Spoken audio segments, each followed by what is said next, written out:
Hello all, welcome to my channel. मी मयुरी तुमचं सगळ्यांचं स्वागत करते. हा जो व्लॉग आहे हा होळी पौर्णिमेनिमित्त आणि धुलिवंदन निमित्त मी बनवला आहे, तर शेवटपर्यंत नक्की बघा. तर होळी पौर्णिमा आपण तर दरवर्षी साजरी करतो, पण त्यामागचं नेमकं कारण काय हे आपण जाणून घेतलं पाहिजे. तर होळी पौर्णिमा हे आपण मराठी वर्षाच्या सरतेशेवटी येणाऱ्या फाल्गुन पौर्णिमेस साजरी करत असतो.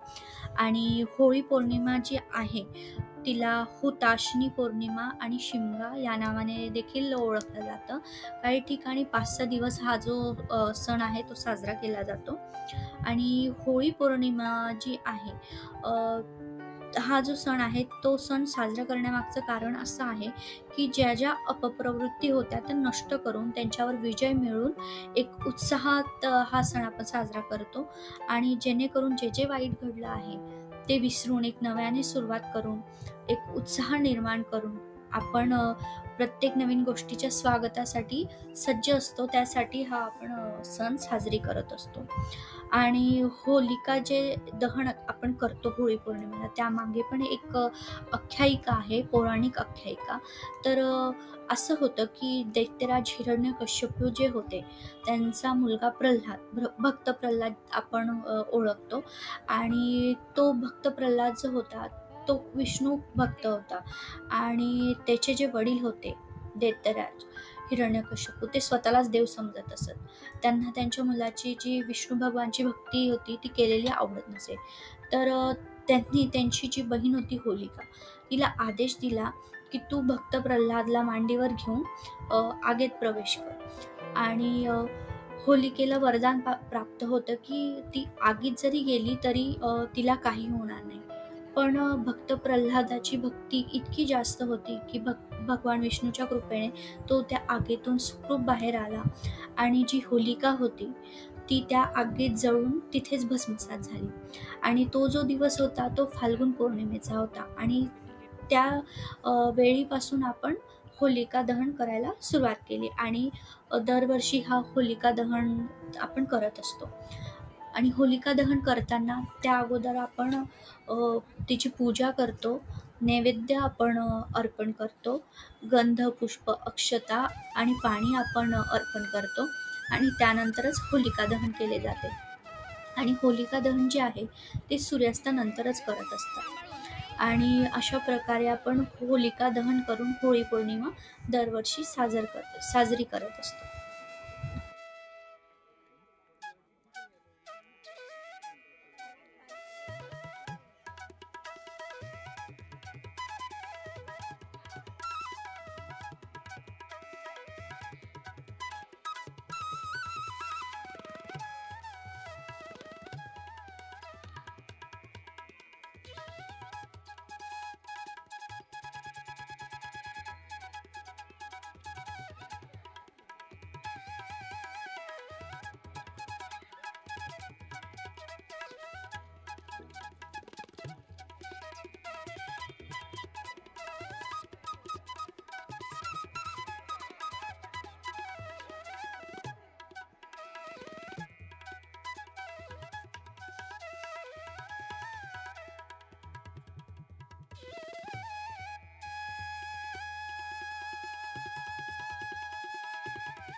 नाशिकमध्ये होळीच्या दुसऱ्या दिवशी दाजिबा वीराची मिरवणूक काढण्याची 300 वर्षाची परंपरा आजही कायम आहे. विविध देवदेवतांच्या वेशात सहभागी झालेले हे वीर आपल्या घरातल्या देवांना स्नान घालण्यासाठी पंचवटीतील गोदातीरी दाखल होत असतात.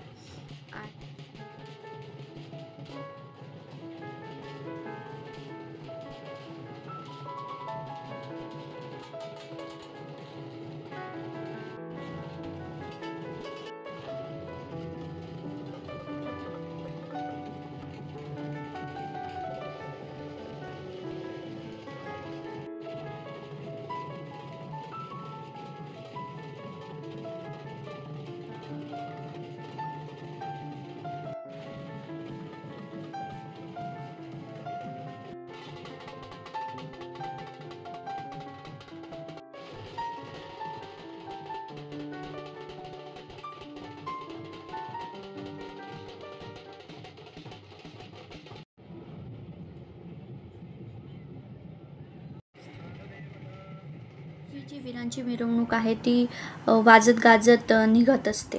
घरासमोर रांगोळी काढत तसेच ठिकठिकाणी औक्षण करत या दाजिबा वीरांचे स्वागत करण्यात येते. त्यांच्यावर फुलांचा वर्षाव करण्यात येतो आणि त्यांच्या दर्शनासाठी खूप मोठी गर्दी होत असते. पूर्ण शहर भक्तिमय झालेले दिसते.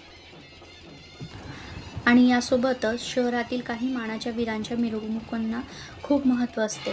नवसाला पावणारे म्हणून प्रसिद्ध असलेले दाजिबा बाशिंगवीर आणि येसोजीवीर यांच्या दर्शनासाठी हजारो भाविक उपस्थित असतात. आणि दाजिबा वीराला बाशिंग बांधण्याची प्रथा असून त्याद्वारे नवस फेडल्याची भावना असते.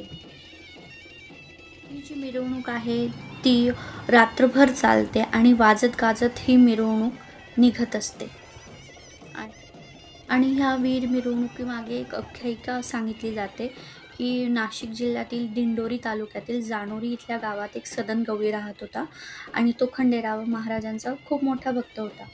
आणि त्याचं गाई आणि म्हशींचे दूध विकून तो आपला उदरनिर्वाह करत असे आणि सोबतच नित्यनेमाने तो खंडेराव महाराजांची आराधना करत असे.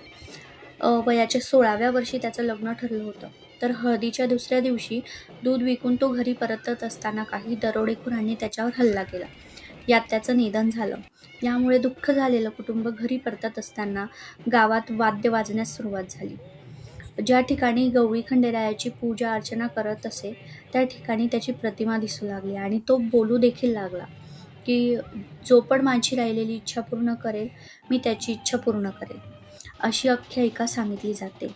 आणि त्या दिवसापासूनच दाजिबा वीराची मिरवणूक काढण्याची प्रथा सुरू झाली.